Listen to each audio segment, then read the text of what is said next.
The eCAN joint action aims to support EU member states in implementing telemonitoring and teleconsultation in national healthcare systems.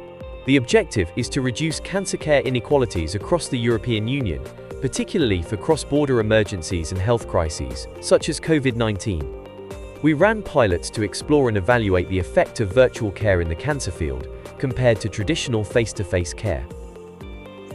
2 pilots focused on telerehabilitation for breast and head and neck cancer patients who had undergone surgery, and 1 on remote psychological support among patients with chronic diseases, mainly with advanced solid tumours. In addition, challenges and risks of data security and privacy were addressed in parallel with the implementation of the pilots. How did we do it?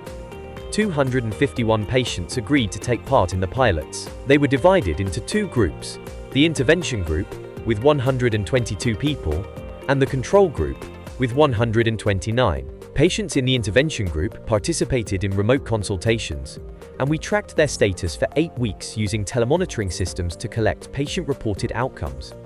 We developed a dedicated app to collect this data, and a small group of patients explored the use of smartwatches to report on various health-related metrics. Through this methodology, patients were able to report on their health on a weekly basis: pain, physical status, sleep quality, distress, heart rate, etc. Patients in the control group, on the other hand, received their usual face-to-face consultations and had no access to these tools.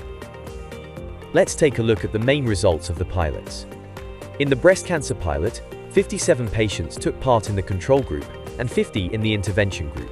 We observed a significant difference in the results at the end of the study, since patients in the intervention group reported a better quality of life than those in the control group. In the light of these results, telemedicine seems to have had positive effects on the patients with breast cancer. The advanced cancer pilot included 54 patients in the control group and 50 in the intervention group. The results showed a significant difference in distress between patients who participated in online psychological consultations and patients who attended face-to-face sessions. Although telemedicine seems to reduce the distress of advanced cancer patients, it does not appear to show equal effect on their quality of life. It is worth mentioning that we are not reporting results of the pilot for head and neck cancer patients, since these cannot be considered significant due to small sample size. In conclusion, telerehabilitation and virtual psychological sessions seem to be an adequate support for cancer patients, particularly for those living far from the place of treatment and for those who are advised not to go to the hospital for health reasons. Also, the use of a dedicated app can be a useful tool to improve patient compliance in reporting outcomes.